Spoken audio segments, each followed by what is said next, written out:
Chernobyl परमाणु plant में radiation का लेवल कई गुना बढ़ गया है और यह खतरा पैदा हुआ है। वहां करीब 1 महीने तक कब्जा जमाकर रखने वाली रूस की सेना की वजह से रूस के सैनिक कुछ दिनों पहले चेर्नोबिल परमाणु प्लांट से भाग खड़े हुए थे, जब उनमें कई सैनिकों की तबीयत खराब हो गई और उसके बाद परमाणु प्लांट को यूक्रेन की सेना ने अपने कब्जे में ले लिया। जब यूक्रेन के सैनिक वहां एक कमरे में पहुंचे तो वहां का रेडिएशन लेवल काफी ज्यादा पाया गया और बताया गया कि रूसी सैनिक उसी कमरे में रहते थे। और यही नहीं, वहां रूस की सेना का राशन का एक डिब्बा मिला जिस पर सामान्य रेडिएशन से 50 गुना ज्यादा रेडिएशन मिला है। तो चेर्नोबिल प्लांट में रेडिएशन बढ़ने की जानकारी आ रही है और जो बेहद खतरनाक है। दरअसल जो पूरा मामला किस तरह से नजर में आया वो भी आपको बताते हैं। और ये कहा जा रहा है कि चेर्नोबिल परमाणु प्लांट में रेडिएशन का जो लेवल है वो कई गुना बढ़ गया है और ये खतरा उस वक्त पैदा हुआ जहां करीब 1 महीने तक कब्जा जमाकर रखने वाली रूस की सेना की वजह से ये सब हुआ है। दरअसल आपको याद होगा कि जब रूस और यूक्रेन युद्ध शुरू हुआ था तब सबसे पहले रूस की सेना ने इस चेर्नोबिल परमाणु प्लांट पर कब्जा किया था और उसके बाद से ये तस्वीरें सामने आ रही हैं जो बता रही है कि रूसी सैनिक जिस कमरे में रह रहे थे वहां पर रेडिएशन का लेवल बहुत ज्यादा था। चेर्नोबिल परमाणु प्लांट पर अब यूक्रेन की सेना का कब्जा है, लेकिन वहां से वापसी से पहले रूसी सेना यूक्रेन को रेडिएशन का खतरा देकर गई है। चेर्नोबिल की हवा में इस वक्त खतरनाक रेडियो एक्टिव तत्व घूम रहे हैं जिससे लोग बीमार हो सकते हैं।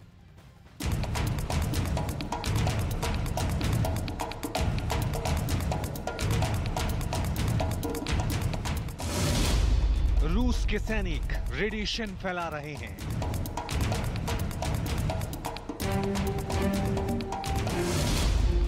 यूक्रेन में रेडियो एक्टिव धूल का खतरा।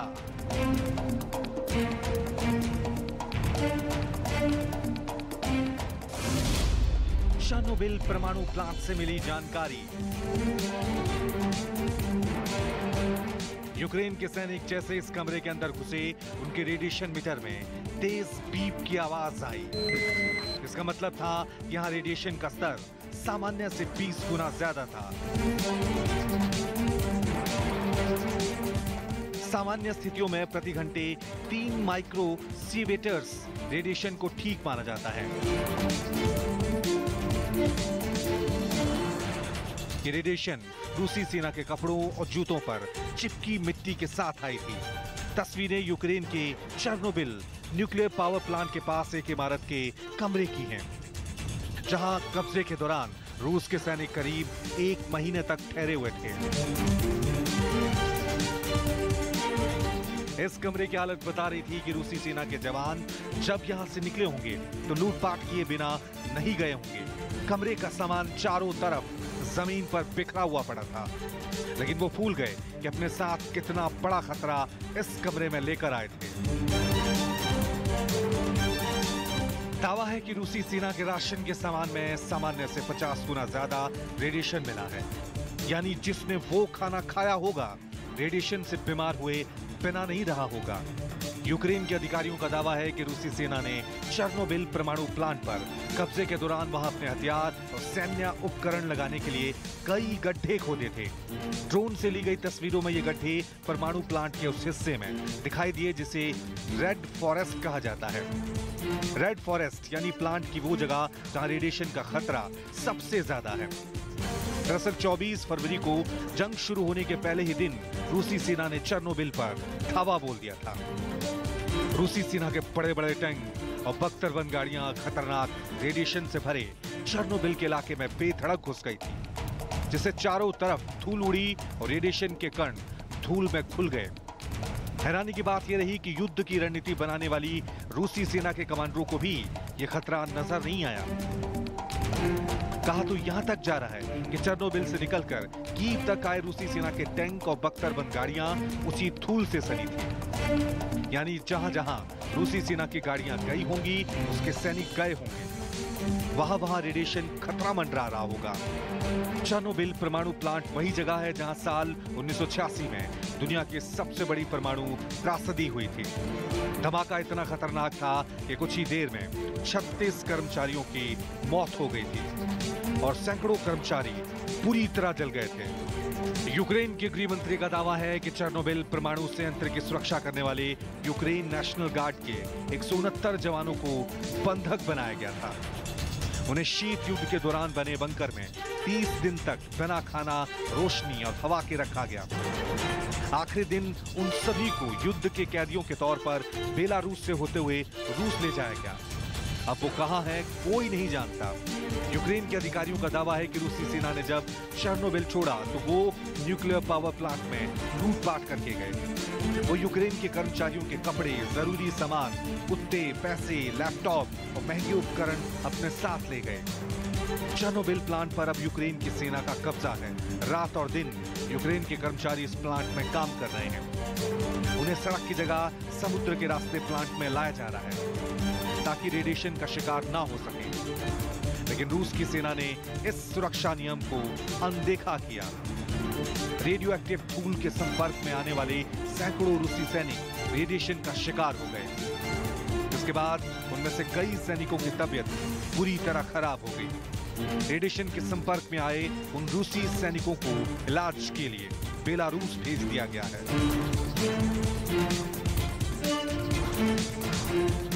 लेकिन रूस के सैनिकों की वजह से अब यह खतरा पूरे यूक्रेन में फैलने की आशंका जताई जा रही है।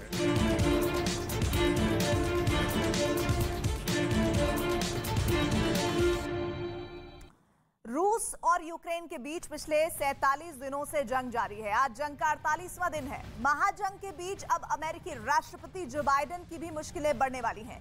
बाइडेन युद्ध के पहले दिन से जेलेंस्की का साथ देते आए हैं, जिसका सीधा नुकसान रूस को हुआ और अब पुतिन अपने इस नुकसान की भरपाई बाइडेन से करने वाले हैं। कैसे पुतिन इस भरपाई को करेंगे, यह अपने आप में महत्वपूर्ण बात है।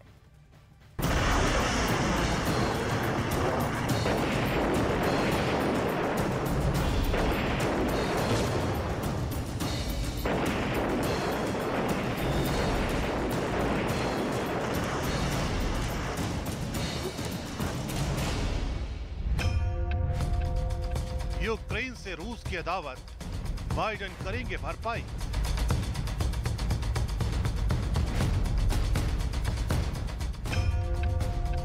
बाइडेन के खजाने पर पुतिन के स्ट्राइक।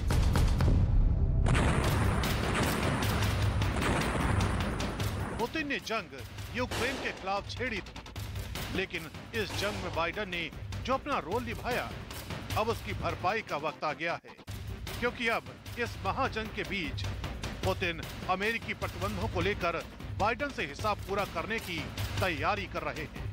यकीन मानिए, अगर पुतिन इसमें कामयाब हो गए तो दुनिया में अमेरिका की बादशाहत एक झटके में खत्म हो जाएगी। अब तक बाइडेन पुतिन पर आर्थिक प्रतिबंध लगा चुके हैं, पुतिन की बेटियों को बैन कर चुके हैं, रूस के बैंकों पर बैन लगा चुके हैं, अमेरिका में पुतिन की संपत्तियों को फ्रीज करने के आदेश दे चुके हैं, रूस के बड़े उद्योगपतियों को भी बैन कर चुके हैं। और अब पुतिन इन सब का बदला लेने के लिए बाइडेन के खजाने पर ही स्ट्राइक करने की तैयारी कर रहे हैं।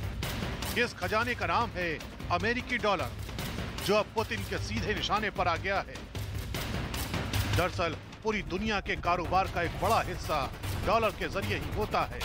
दशकों से तेल और क्रूड ऑयल की खरीद अमेरिकी डॉलर में ही होती आई है, जिसका सीधा सीधा फायदा अमेरिका को मिलता रहा है। लेकिन रूस पर लगे प्रतिबंधों के बाद दुनिया में बहुत कुछ बदलता दिख रहा है। एक तरफ रूस ने बिना डॉलर के व्यापार करने की रणनीति बनाई, तो दूसरी तरफ दुनिया के कई बड़े देश रूस के बताए रास्ते पर चलने भी लग गए हैं। दावा है कि भारत और रूस के बीच कच्चे तेल के डील में अमेरिकी डॉलर का इस्तेमाल नहीं होगा। ये भी पता चला है कि चीन और रूस के बीच कोयले की डील चीन की करेंसी युआन में होगी। चीन और रूस के बीच कच्चे तेल की डील भी युआन में ही होने की खबर है। इसके अलावा रूस जिन देशों में कच्चा तेल और नेचुरल गैस एक्सपोर्ट कर रहा है, उनसे रूबल में पैसे देने को कहा गया। पुतिन के इस फैसलों की वजह से रूबल पहले से ज्यादा मजबूत हुआ है, जो अमेरिका की चिंता बढ़ा रहा है। लेकिन अमेरिका के लिए झटका इतना भर नहीं है, क्योंकि दुनिया के कई देशों को रूस के कारोबार का ये नया तरीका पसंद आ रहा है, खासकर चीन को, जो पहले से ही अमेरिका के साथ ट्रेड वॉर में फंसा है। और अब वो इस मौके का फायदा उठाने से बिल्कुल चूकना नहीं चाहता। चीन सबसे ज्यादा कच्चा तेल सऊदी अरब से खरीदता आया है। खबर यह है कि चीन ने सऊदी अरब के साथ सौदेबाजी करनी शुरू कर दी है। चीन चाहता है कि कच्चे तेल का भुगतान वो चीन की करेंसी युआन में करे, जबकि अब तक ये पेमेंट डॉलर में होती रही है। माना जा रहा है कि रूस के साथ चीन की हो रही डील के कारण सऊदी अरब भी दबाव में है। यही वजह है कि वो चीन की मांग के आगे झुक सकता है। दूसरी तरफ अमेरिका का दुश्मन देश ईरान है। ईरान की अर्थव्यवस्था भी कच्चा तेल बेचकर ही चलती है। माना जा रहा है कि अमेरिका को झटका देने के लिए ईरान भी डॉलर का साथ छोड़ सकता है। चर्चा है कि बहुत जल्द ईरान अपने ग्राहकों से रियाल में पेमेंट करने को कहेगा। कारोबार का यह नया तरीका अगर चलन में आया तो अमेरिकी डॉलर की चमक फीकी पड़ जाएगी। रासायनिक हथियार मानव जीवन के लिए बहुत खतरनाक है और इसका अंदाजा सिर्फ इससे लग सकता है कि यह हथियार पृथ्वी पर जिंदगी को कई बार खत्म कर सकते हैं। और रासायनिक हथियार गैस या तरल रूप में होते हैं। अक्सर जहरीली गैस के रूप में इसका इस्तेमाल होता है।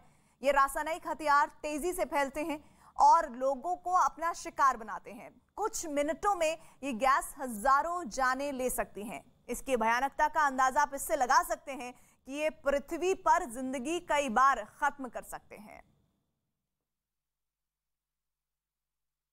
और इधर यूक्रेन के चर्निव में रूसी हमले के बाद सड़कों पर जगह जगह गड्ढे दिखाई दिए हैं, जबकि भारी बमबारी की वजह से कई इमारतें मलबे में तब्दील नजर आई हैं। दावा किया गया है कि 3 मार्च को रूस ने चर्निव में ताबड़तोड़ हमले किए, बम बरसाए, जिसकी वजह से 48 लोगों की जान चली गई। चर्निव से न्यूज 18 संवाददाता अरुण सिंह की एक खास रिपोर्ट देखिए।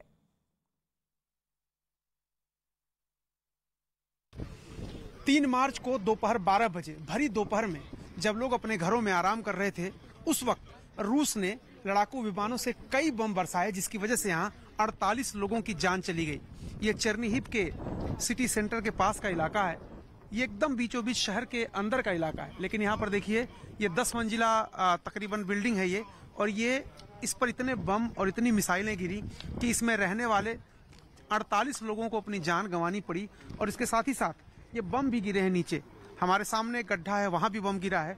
और वो देखिए सामने वाली बिल्डिंग में भी भारी नुकसान हुआ है, क्योंकि लड़ाकू विमानों ने अचानक बिना किसी वार्निंग के, और ये जब तक समझ पाते यूक्रेन के लोग, जब तक सायरन बज पाता तब तक उनके लड़ाकू विमान अंदर आ चुके थे, क्योंकि बेलारूस की सीमा यहाँ से बेहद नजदीक है। और पलक झपकते ही वहां से उनके फाइटर जेट्स रूस के उड़े बेलारूस से। और जब तक कि सायरन बजता, जब तक की चेतावनी दी जाती यहाँ के रेजिडेंट्स को, जब तक कि वो अपने घर खाली करते, तब तक यहाँ पर मिसाइल और बम गिर चुके थे लड़ाकू विमानों से रूस के, जिसकी वजह से 48 लोगों की जान गई। ये सामने एक डिस्पेंसरी है।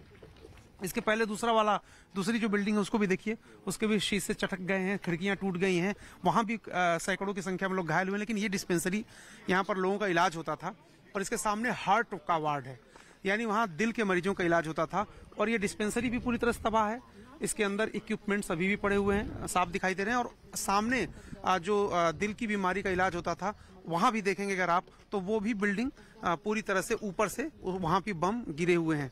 तो ये जो चेर्निहिव शहर के बीचों बीच इलाका है, यहाँ पर 3 मार्च की दोपहर 12 बजे रूस के जो जेट हैं, जो फाइटर जेट्स पेलोड्स के साथ, हथियारों के साथ, मिसाइल के साथ, बम के साथ, उन्होंने यहाँ अचानक हमला किया था। और ये जो नीचे इस पूरी बिल्डिंग में आग भी लग गई थी। तो ये नीचे जो मलबा दिख रहा है वो जल के ऊपर से गिरा है। और ऊपर भी अगर आप देखिए तो कई जगहों पर आग लगी हुई आपको दिखाई देगी, जो हमले के तुरंत बाद लगी थी।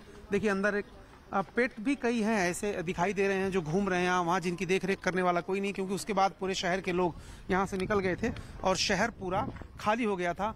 तो ये चेर्निहिव शहर के बीचों बीच का हाल है, जहाँ नागरिक रहते थे, बिल्डिंग है, वहाँ पर रूस ने हमला किया। और उस हमले के नतीजा ये हुआ कि 48 लोगों को अपनी जान गंवानी पड़ी जो यूक्रेन के नागरिक थे।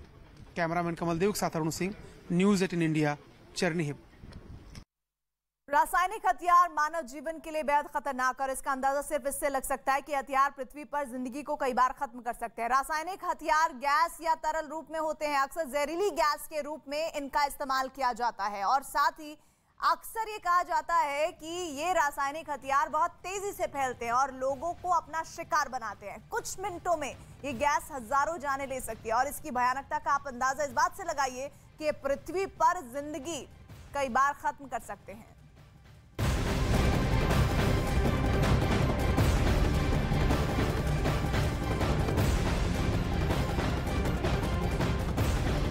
बड़ी खबर आ रही है, यूक्रेन की सेना ने कई रूसी टैंक ध्वस्त करने का दावा किया है। डोनेट्स्क में रूस के 3 T-72B टैंक और एक BMP टैंक बर्बाद होते दिख रहे हैं। कहा जा रहा है कि इस युद्ध में यूक्रेन की सेना ने एक और T-72 को ध्वस्त किया। डोनेट्स्क में रूस और यूक्रेन की सेना के बीच भीषण जंग चल रही है, और यूक्रेन न केवल विद्रोहियों से निपट रहा है बल्कि रूसी सेना से भी मोर्चा ले रहा है। T-72 टैंक की बात इसलिए की जा रही है क्योंकि कल भी यह खबर आई थी कि T-72 टैंक को ध्वस्त किया गया है, और आज फिर यह खबर आ रही है कि T-72 टैंक को ध्वस्त किया गया है, जिसकी तस्वीरें भी इस वक्त आपके सामने है। डोनेट्स्क में रूस और यूक्रेन के बीच भीषण जंग जारी है, जहां पर जानकारी ये मिल रही है कि कई रूसी टैंक ध्वस्त होने का दावा यूक्रेन की तरफ से किया गया है। डोनेट्स्क में रूस के 3 T-72B टैंक और एक BMP टैंक बर्बाद होते दिखे हैं। कहा जा रहा है कि इस युद्ध में यूक्रेन की सेना ने एक और T-72 को ध्वस्त किया है।